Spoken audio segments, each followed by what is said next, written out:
Hello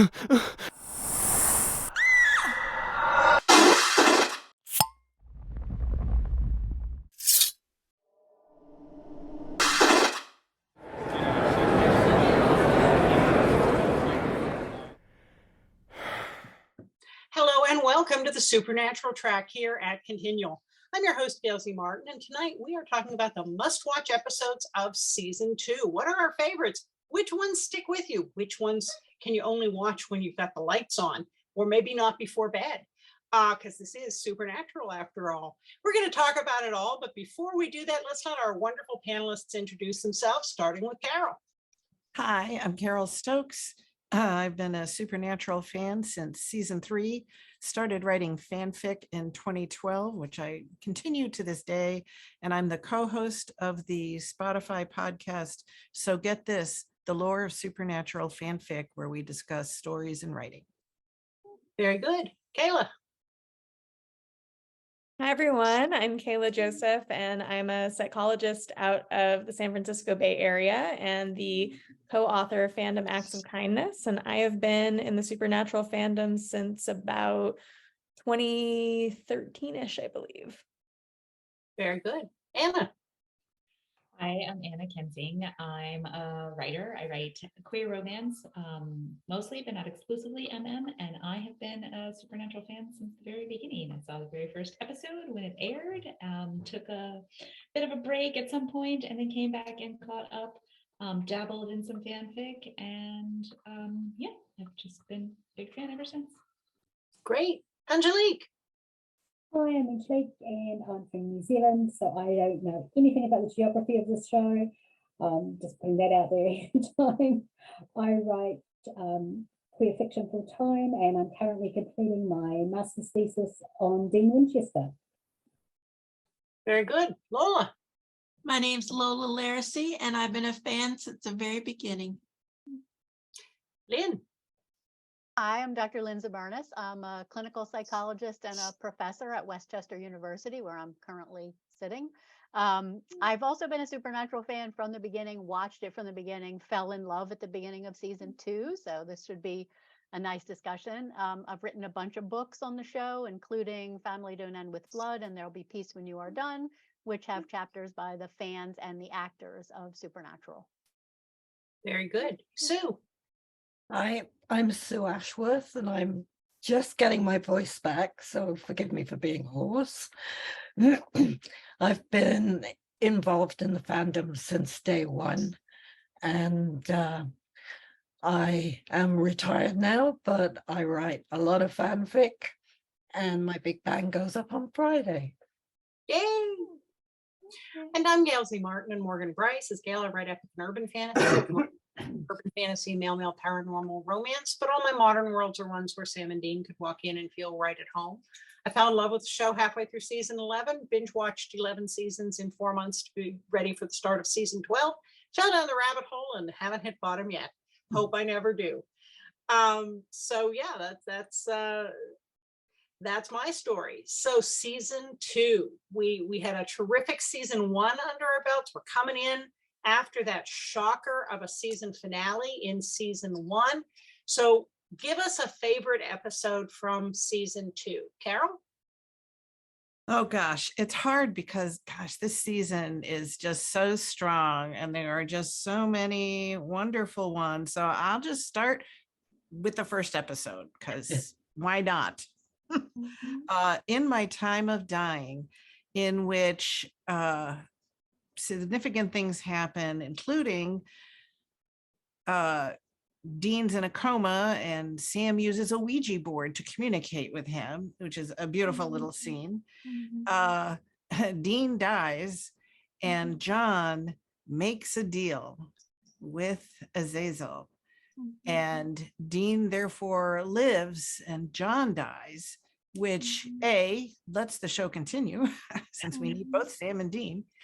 B, sets up the whole idea of these deals and how critically important they can be to the storyline. And C, sets up Dean's guilt, his massive case of survivor's guilt, where he has survived because his father has given his own life for him. And that guilt is a motivating, driving force in Dean's life forever after. I think eventually he kind of comes to terms with it, but man, for years he is carrying that burden. And it's a heavy, heavy burden. Beautiful work by all parties. We see Tessa the Reaper for the first time. We see Dean wandering around the hospital in a white t-shirt and baggy scrub pants, looking adorable with his bare feet. Bare toes. We see Sam just crushed about his father's death, but devastated about the possibility of losing Dean. And so getting Dean, at least for him, his life continues on because he doesn't know what happened behind the scenes here. And he won't know for some time. So it's just really, really lovely. Lots of drama.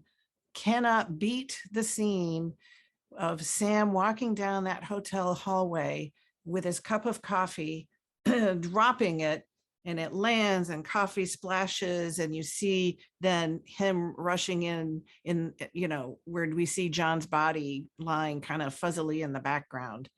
And amazingly, that was a luck shot where they were doing it, and that's what happened with the cup, and they were like, oh my God. They couldn't have done that if they tried, and it just happened. And it's just so beautiful bit of shooting. And and this episode has a lot of that kind of lovely cinematography, emotions. This is not a big bang save them kind of thing. This is a tense, tight, intimate, emotional episode, and it just really sets up all the structure of we're going to be then seeing and playing with all through the rest of the season. It's just okay. Kaela. So since you started at the beginning, Carole, I'm going to start at the end, which is the two-parter finale.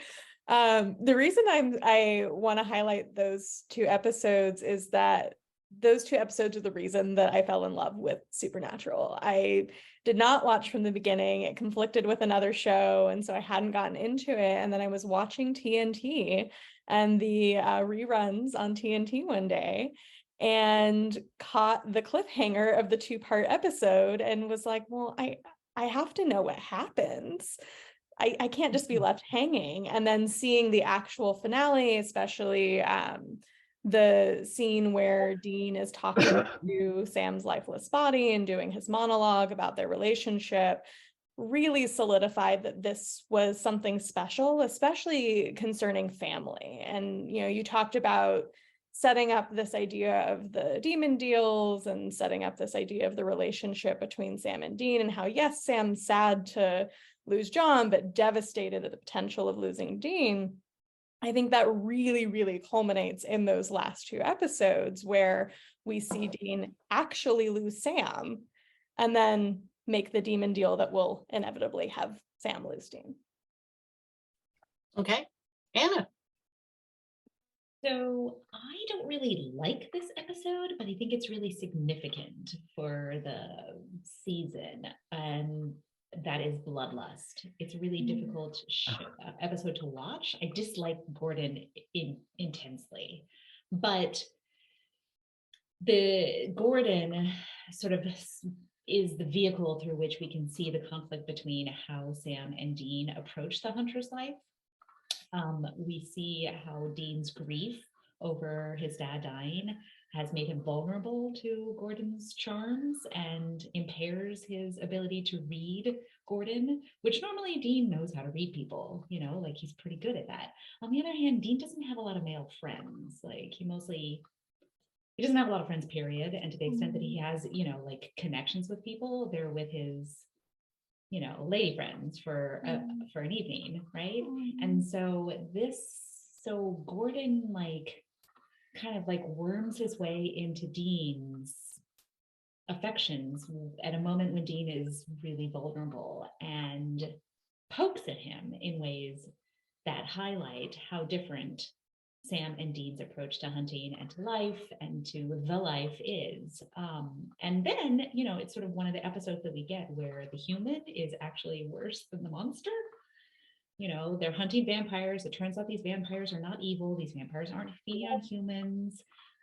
They're headed by the leader of their nest is Lenore, who's played by Amber Benson. So we get some Buffy the Vampire Slayer callbacks, and awesome.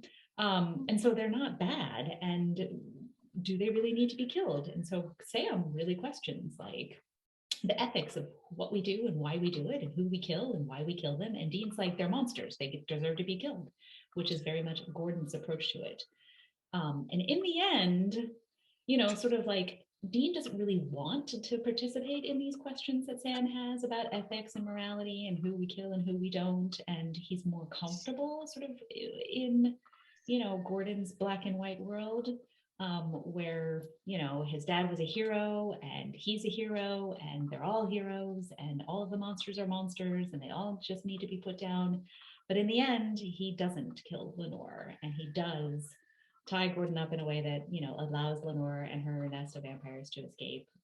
And we get, you know, the vampire character played by Ty Olsson, who isn't Benny, but who turns out to be Benny later. So there's just like a lot in this episode. It's not very, there's parts of it that are really uncomfortable to watch and not very pleasant to watch. But we also get like really delightful things like Sam's snippy comment to Gordon that Dean's the only one who gets to call him Sammy.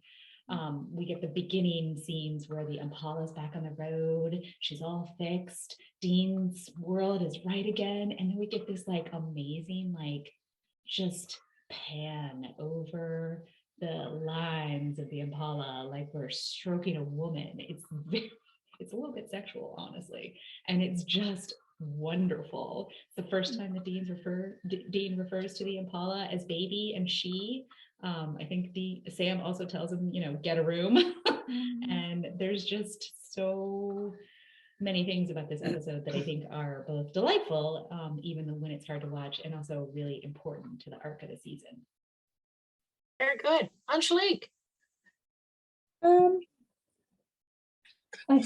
don't like that I have to choose, but I'm going to go with the super corny one, which is Heart. And the reason I like it is for one scene in particular. It's the scene right at the end. And yes, it is absolutely heartbreaking. You know, Sam has finally decided that, okay, he can love again. And yes, we get lots of lovely eye candy. And then we have to watch him take her life. But for me, what broke my heart was when they panned back to Dean.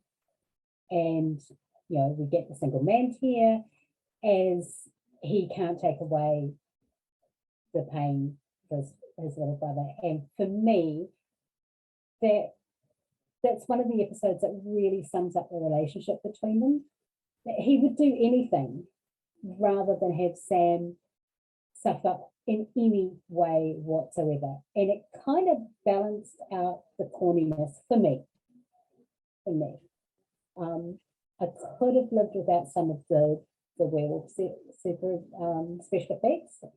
It was one of those episodes that I came to the show really, really late. And I sort of was still undecided outside of enjoying watching the guys together on screen and how they act together. And when she first changed, I kind of went, yeah, I don't know if I'm still in here. You might have lost me now. But that finale in that episode, just that was what sold me on the show. Seeing that that need to protect his little brother at all costs from anything, and his despair when he can't. Okay, Lola.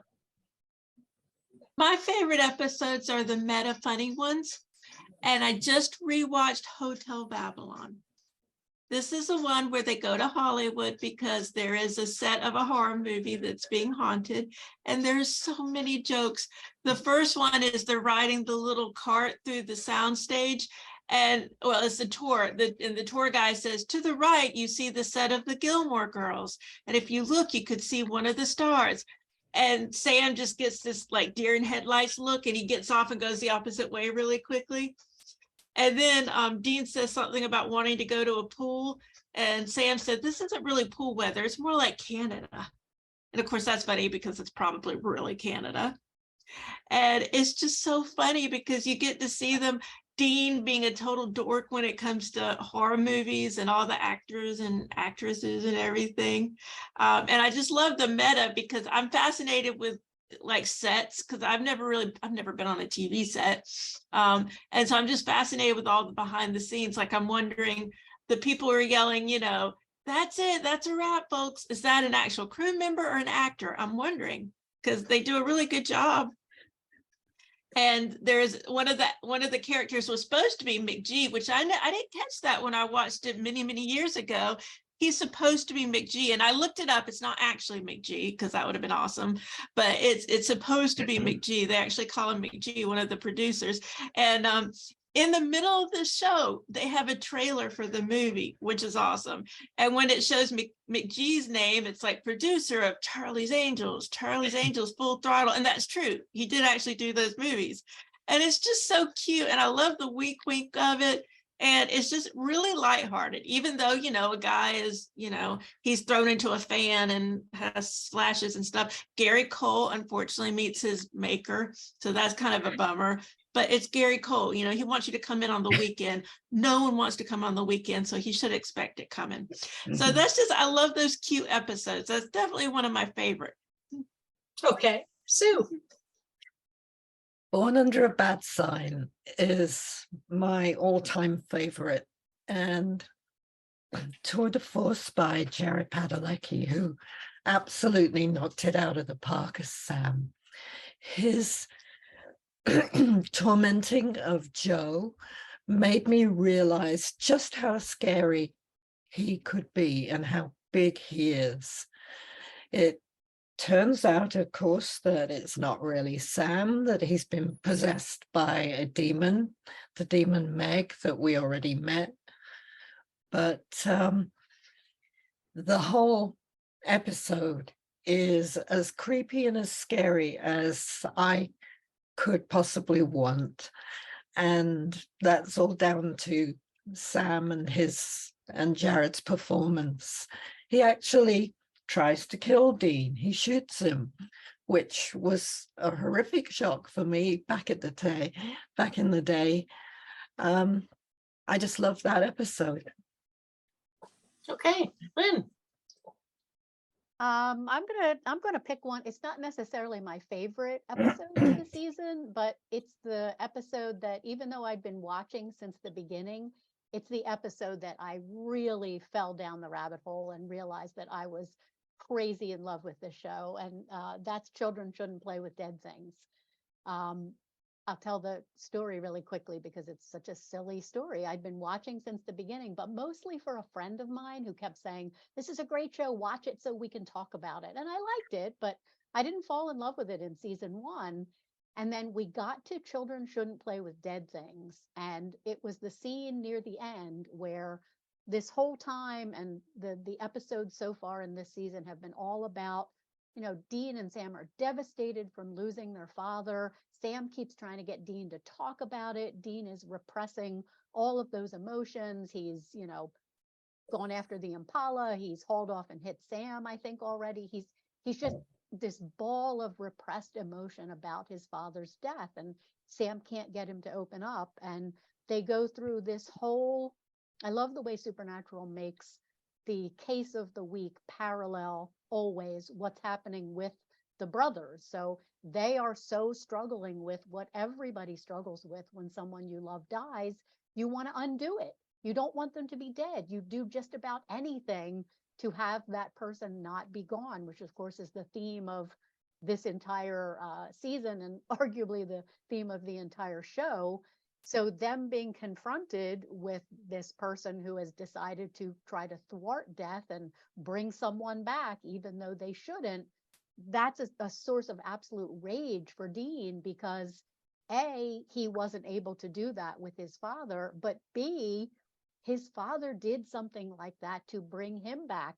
He's starting to suspect and feeling really guilty about it. So all of that is just bubbling under the surface the whole time they're working this case. And Dean is just, his emotions are bubbling over constantly. And then there's this quiet, just beautiful scene on a mountaintop in Vancouver with this scenery behind them. And the boys, Dean gets out and leans on the car, and Sam gets out and joins him. And Dean apologizes to Sam and says, "You're right, I've been holding all this in," but he confides to Sam, "You're thinking it just like I'm thinking it. Dad did something. He did something to bring me back. I shouldn't be here. Dad died and I'm still alive. And how can you fix that?" I remember I was sitting there grading papers, sort of casually watching old school grading papers with like a red pen and a stack of papers in my lap, because this was a long time ago. And I became so engrossed in this episode that the pen was just like hanging in the air. The paper slid off my lap onto the floor.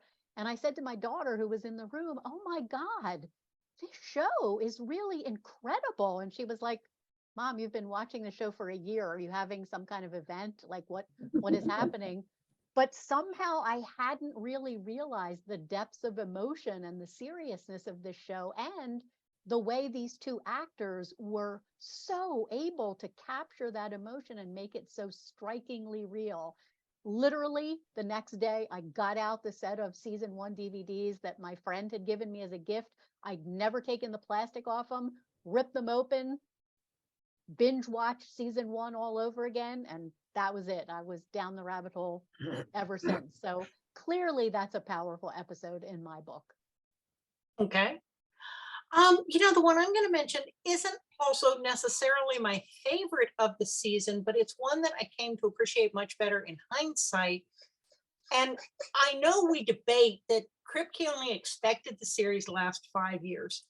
And short of a time machine or a psychic, they had to have gone back and retconned things, for the future episodes, because they couldn't possibly have anticipated 15 seasons. But Houses of the Holy just set up the 15th season so well. It's such a perfect bookend.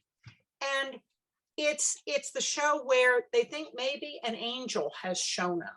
People are reporting sightings of angels. And Sam and Dean's like, "There's no such thing as angels. There's no such thing as demon. We know if none of this stuff is real. Monsters, yes. Angels and demons, no." And we find out that Sam has always prayed. Dean, nobody's listening. I don't pray. Well, we find out, of course, over the course of the seasons, Dean has prayed a lot, mostly for Sam, to save him, to bring him back, to do something. Dean ends up praying a fair amount. But what's heartbreaking in retrospect is that when Sam finally does meet an angel, it's Castiel in season 4 who says, "Oh, the abomination, the boy with the demon blood." Poor Sam, this guy who's actually had faith, and he meets an angel who's going to be a dick to him. But what, of course, what happens over the course of the episode is that it isn't really an angel. It is the ghost of a priest who is carrying out his own vendetta. And it's very disappointing to Sam and to the good priest, but they are able to dispel the ghost and stop him from carrying out his vengeance. And I heard an interview with Jared and Jensen that was done around the time of that episode. And Jensen had said, "Well, that was the one episode that Jared and I weren't really sure where they were going with this series. And we were a little uncomfortable about it. And was it going to be one of those kind of shows?" And we sat down with Kripke and wanted to know where, because we didn't really want to be a mouthpiece for something. Fast forward to season 11. Yeah, let's kill God. I don't care, let's just kill God. And I'm thinking, first of all, it's an interesting evolution of the show to get there. But I keep wondering what happened with Jensen and Jared, that they're like, oh, I'm kind of uncomfortable with this whole, that might have been God too. Yeah, let's just kill God. There might have been some personal issues there as the years went on over that 10-year, 12-year period. So for all those reasons, I think Houses of the Holy is really interesting to watch in retrospect. All right, folks, round 2. Carol? First, I always feel bad for the dead priest because he genuinely thinks he's doing God's work.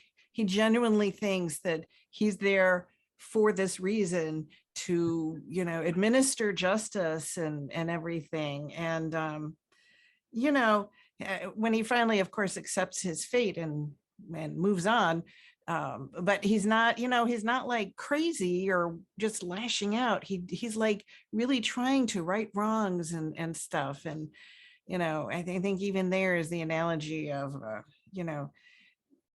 doing the right things for the wrong reasons, or, doing the wrong things for the right reasons. And, which is a paradigm that Supernatural struggles with again throughout all the seasons. So, well, my next one, some episodes you love just because you love them, and some are important because they have significant plot elements or, thematic elements, or introduce a new character, like when we meet Gordon. This episode combines both of those in one glorious vision: what is and what should never be. We all nod. Everybody just nodded in unison. I love it. What is and what should never be. Where Dean wakes up in a happy, shiny world where he's living with a hot nurse who, is besotted with him. Hey, mom's not dead. He has the most fun doing ordinary things like mowing the lawn, which he's not terribly adept at, but it's not like he has a lot of experience. Dad is dead, but he died, and of natural causes and not because he sacrificed himself. It's just, he's just like, wow, I don't know where I am and I don't know why it is, but boy, I like it. Until he sees Sam, and at first he's like, oh boy, and Sam's in college and he's going to be a lawyer, and oh my gosh, he's with Jess, and Jess isn't like, fricasseed on the ceiling, and oh, they're going to get married, this is wonderful, except he has no relationship with Sam. And Sam, in fact, if anything, looks down on him and is estranged kind of from him. Dean apparently has been the black sheep. He's stealing the prom date. And, when he's getting the silver knife for the lamb's blood, gin, like Sam's totally in phase that he's stealing the silver. Like, that's just not even, well, that's just Dean, so clearly Dean's had some rough times along the road. But the real killer, no pun intended, is finding out, watching the news, that everybody they ever saved is dead.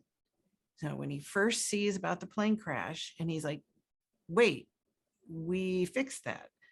And subsequently does his research and finds out everybody they saved is dead.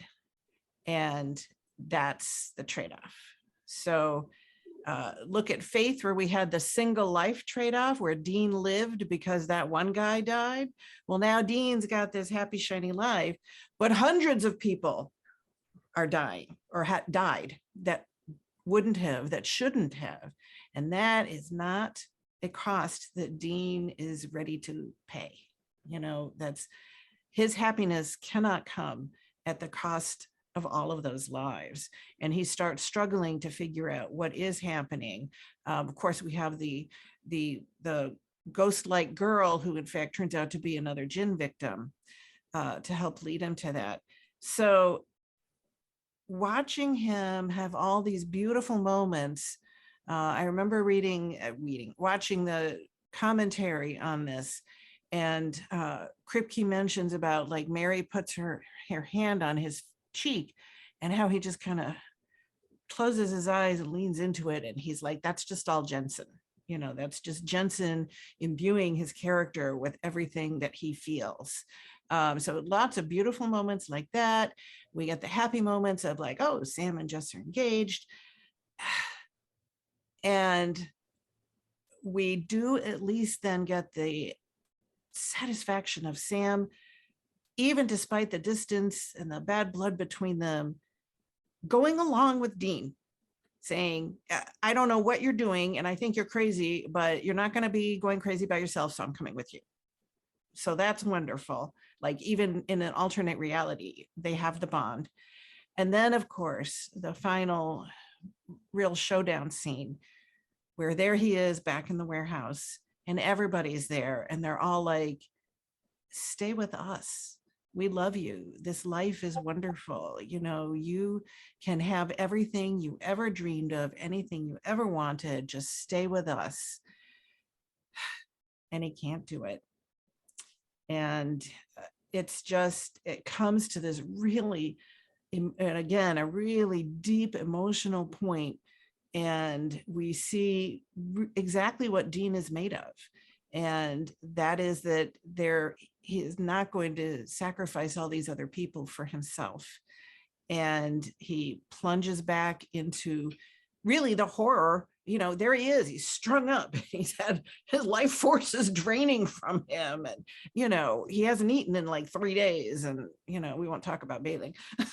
So out of that beautiful little bubble into this horrific true life existence, it's exquisite. It is just exquisite. The writing, again, beautiful cinematography. In the bubble world, everything is brightly colored and sunshiny, and verdant green lawns and everything.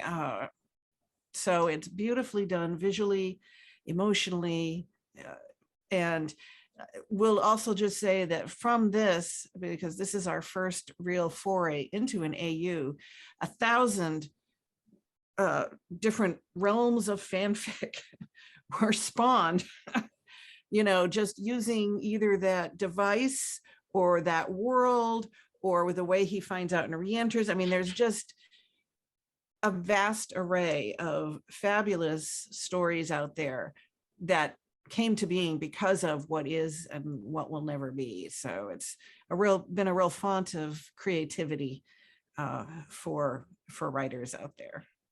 Oh, I love gin fanfic. That's one of my favorite subtropes. Kaela? I'm also a big fan of the gin subgenre of fanfic. There is so much creativity from that. One of the other things before I jump into my episode that's really great about what is and what never should be is that it also sets up Dean as wanting that apple pie life. And prior to that, we really kind of associate that with Sam, that Sam is the one who wants to be out of hunting. And this is where we start to see that, like, not only does Dean want to be out of hunting, but he wants the apple pie life out of hunting. And the episode that I'm going to talk about is Croatoan, where we also get a glimpse of that, where he's having the moment with Sam in the hospital where we think that Sam is infected with the Croatoan virus and that he's going to lose his mind and become violent, and Dean refuses to leave him. And so when we start to get the monologue from Dean, I'm all about the sad Dean monologues on this episode, apparently. But we start to get this sad Dean monologue about, I'm tired. I don't want to be doing this. We talked about already, there's all of this guilt that Dean is carrying for even being alive. And what I think is really special about that scene is that not only do we see kind of the culmination of that guilt, but we also hear he's been tired for a long time. This isn't just about the guilt that he's been carrying. This is him not really wanting to be in this life. And he kind of sees this glimmer of a way out that's not an ideal way out. It's not anything that he wants for him or for Sam, but it is a way out. And then it also sets up so much of the plot moving forward, because we see the Croatoan virus again. It plays a pretty big role later on down the road. We also start to get this glimpse of the demons have a plan for Sam. And it's bigger than just what we've gotten so far with Sam. And so it sets up a lot in terms of the emotions of the show, and also sets up a lot in terms of the plot of the show moving forward. Okay, Anna. Yeah, so I too was going to talk about Croatoan, and one of the things about that is that this carries forward from Bloodlust, about the differences that Sam and Dean approach the life. Sort of throughout this episode, Sam can't shoot a person. He can't kill a person, despite evidence that they're doing bad things, or that they're infected with a demon virus and that they're going to continue to affect more people. Dean doesn't hesitate until he does, thanks to Sam, again, raising the moral ambiguities and the ethical qualms about this job. And I agree with you that this does, sort of give Dean the way out of the life that he is admittedly tired of. And there's that scene where he closes the door when everybody else leaves. He turns the Impala over to strangers, right? Rather than leave Sam, right? And he closes the door behind them and he locks it. And there's this expression on his face like, well, that's it. We're dead. But it's only because he's going out with Sam, right? Like, not alone, and not Sam leaving him behind, right? So yeah, all of those kinds of things. But since you talked about Croatoan, I'm going to talk briefly about No Exit, because I'm going to switch to something a little bit lighter. So Sam and Dean, with Joe Harvell, investigate the brutal slayings of several blonde women, all from the same apartment building, and figure out that the spirit responsible for killing these women is the ghost of the country's first serial killer, H.H. Holmes. We find out a little bit about Sam's obsession with serial killers, which is a weird hobby to have, but you do you, Sam. And I just love the banter between Dean and Joe.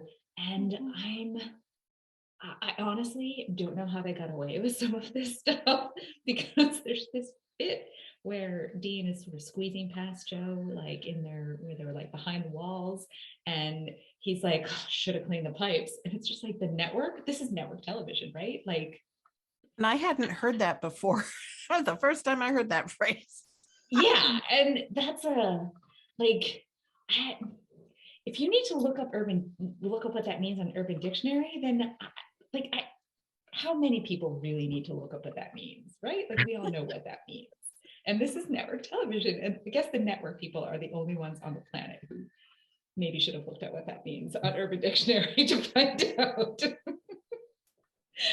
And then, there's sort of like other delightful callbacks. Joe says to I forget what her name is, the trapped woman. She shows up and she's like, I'm here to rescue you. And you're just like, gotta love a Star Wars reference from a woman. And it's just a whole package of just in-jokes and delightful banter and back and forth between these characters who are so very, very good at inhabiting these people. So it's really it's a monster of the week. It doesn't carry forward the season's arc, but it's really one of the awesome ones. I just thought that the way they dealt with him was so clever. Because what are they going to do? He's buried in concrete. Like, how are they supposed to? And they figure out a way, and it's just brilliant. It's just so well done.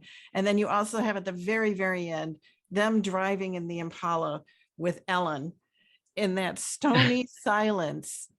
And, you just know what temperature is in that car.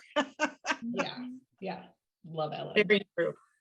One comment on Croatoan, there was also some pretty awesome driving in that episode.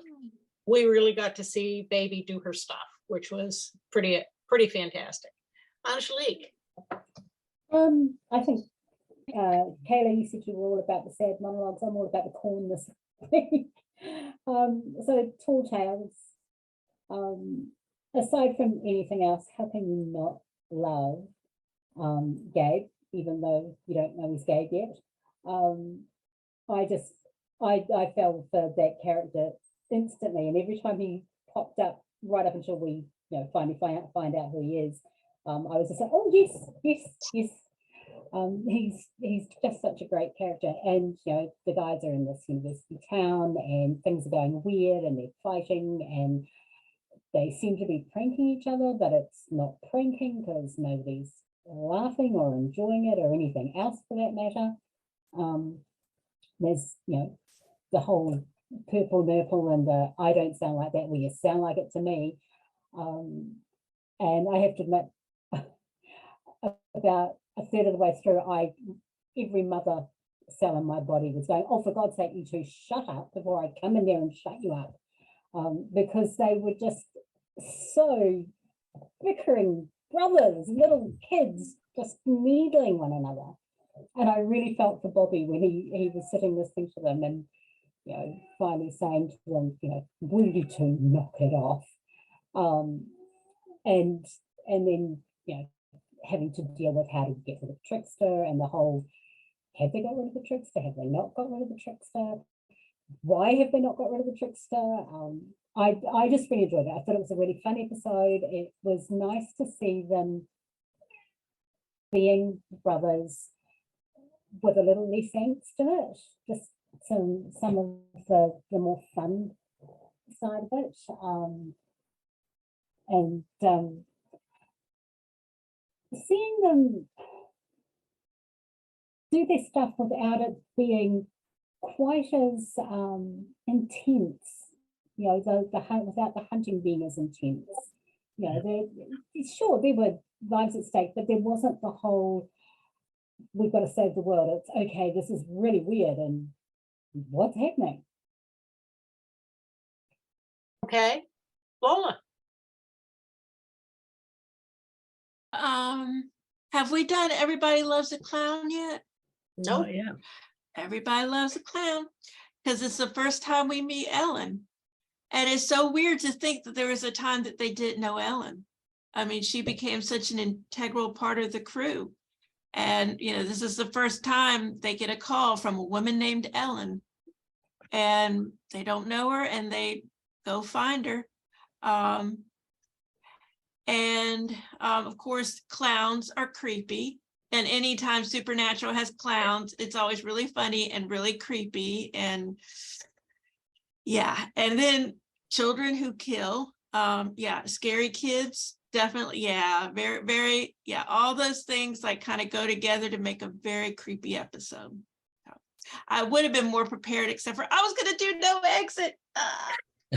So that's me on the fly, but that's okay. That's the way it goes. Okay, Sue. I was in Everyone Loves a Clown. I was a background actor. Oh, cool. So fun. My choice is a setup for what's to come at the end of the season, and that is Crossroads Blues.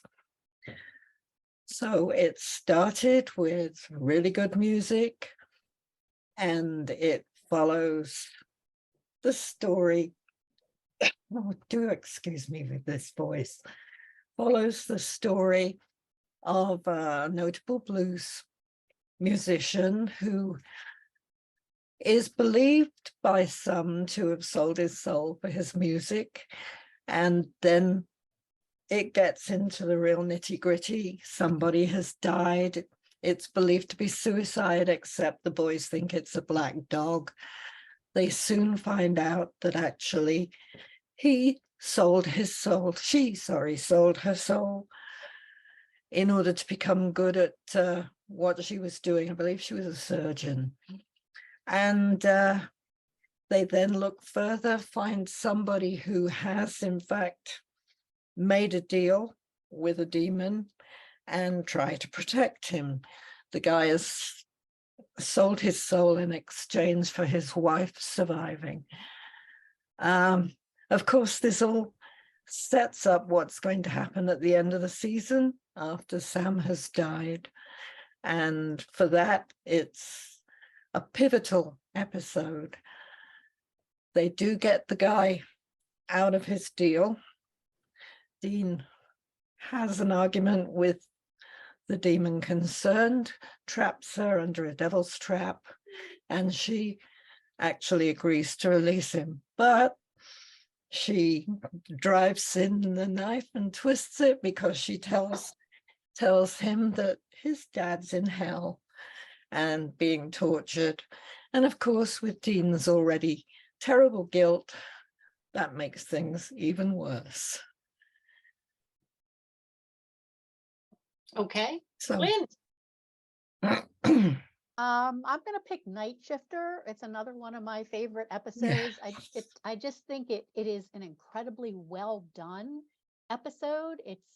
It's sort of intensely dark and claustrophobic, dark both literally and figuratively. Claustrophobic, they're locked in this dark bank for a lot of the time with a shapeshifter, and it's a shapeshifter, so there's no way to know who it is at any given time. And it's so brilliantly written that you as the audience also are fooled. Some of the time you don't know who the shapeshifter is either. So I remember like getting surprised at multiple times during the episode, which I absolutely love. We also have Victor Henriksen in it, who's one of the best. I don't know whether to call him an antagonist, whatever he is. He's just Adversary. a great, a worthy adversary. You know, he's smart and he's sassy and he kind of has the boys' number, except that he doesn't at all, because he's completely at this point looking at them as the bad guys and doesn't really realize that they're the good guys. It's almost like we get, like, speaking of genres of fanfic that I love outsider POV, point of view. Henriksen is that. Like, we kind of see how much like serial killers the brothers look to an outside person, a law enforcement person, and yet he does have their number about a lot of things. He says, you know, Sam, Bonnie to your Clyde, I know all about him. And Dean's like, well, you got that part right. So he gets them, and yet he doesn't get them. And knowing that he's the one outside playing this cat and mouse game with them, where they're trapped inside trying to actually be the good guys and save the day, it's so deliciously complicated. And then you have Ronald in the middle of it, who is just such a wonderful, wonderful character. That actor, Chris, is it Gautier? I don't know how you pronounce his last name, but he's so good. Like, you relate to Ronald, you empathize with Ronald from the beginning. He's kind of a fanboy. He seems like a crazy person, but there's a point in this episode where Sam says to Dean, well, from the outside, we look like crazy people, you know? So they both end up having empathy for Ronald and being protective of him in a different way. And there's that really one of the most upsetting moments in the series for me is that moment when they've been telling Ronald, stay out of the light, and you see him step into the light and you see the red, you know, laser aim on him. And I just remember screaming like, no. And then of course he's killed. Like, that is truly tragic. I didn't see it coming. It was a shock. And so it really hit hard. And then I love the ending. Sam and Dean so brilliantly outwit Henriksen. And it took me a minute to even realize when we see the two, you know, of Henriksen's men tied up and stripped of their uniforms. For a minute, you're like, wait, what's happening? And then you see Sam and Dean, and you see them escaping, and then Renegade plays, and it's this amazing music cue, and they pull up their, you know, their hats and are like, yeah, we're so screwed. And then the Impala just roars out of the parking lot. I mean, that is an ending. That is that. I just think that episode is just incredibly, incredibly well done. Is that Ben Edlund's first episode? I think it was. No, it might be. It is a Ben Edlund episode for sure. So I'm going to go with Playthings because it's just creepy. It is a terrific horror episode. It's got the little girl with the imaginary friend who isn't really imaginary, and you've got the idea of hoodoo. Did the nanny set a protection? Did she cause a curse? You've got the seemingly random deaths and the creepy dollhouse. It's just got a lot of wonderful horror movie aspects. And of course, Sam and Dean get to be big heroes. And that ending with the old lady who has agreed to stay behind to save her granddaughter is now the ghost trapped with her abusive older dead sister, who are playing jump rope in the attic forever. Just a poignant, terrifically done, freaky episode. And I did hear Jensen in an interview say that somebody asked him which episode scared him, and he said that one did.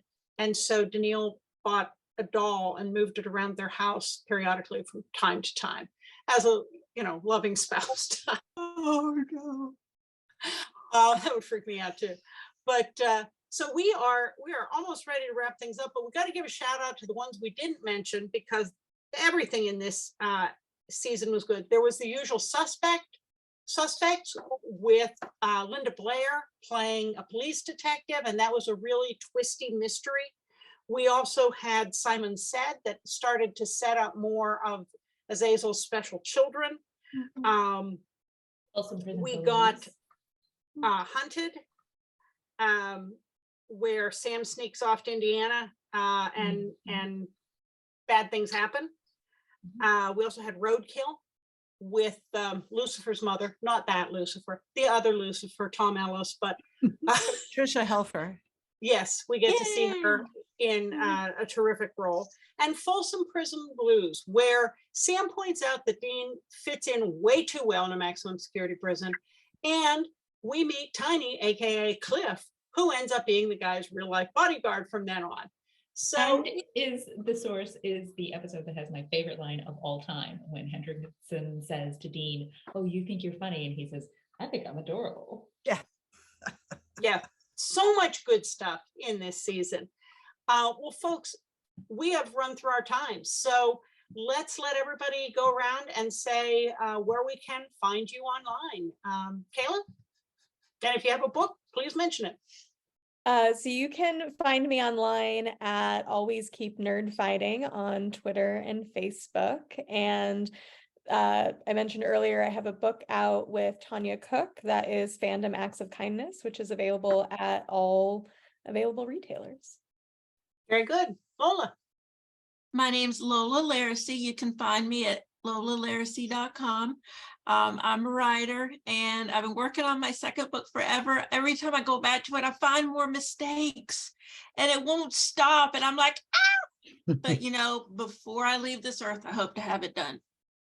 Okay. Sue? I'm a writer. I'm on AO3. I'm still on LiveJournal after all these years. You can find me pretty much anywhere as Candygram. Okay, British spelling, let me point that out. Yes, the British spelling. Anna? You can find me at annakensing.com. I am a writer. I have several books out, and at the moment I'm taking a bit of a break from social media, so I won't be very much on that at the moment, but you can always find me at my website and join my newsletter. Okay. Angelique? I'm a writer, and you can find me on social media by just searching my name, because I don't use pen name, and on my website, angeliquejurd.com. Very good. Carole? I'm on Facebook as Carole M. Stokes. You'll see me a lot on Continual and in Gail's Supernatural group TFWNC. On Twitter, I am true_firesign10. All of my fanfic is on AO3 under firesign10. And as Ellis Colton, I will be publishing my first MM romance book later this year. Very good. Lynn?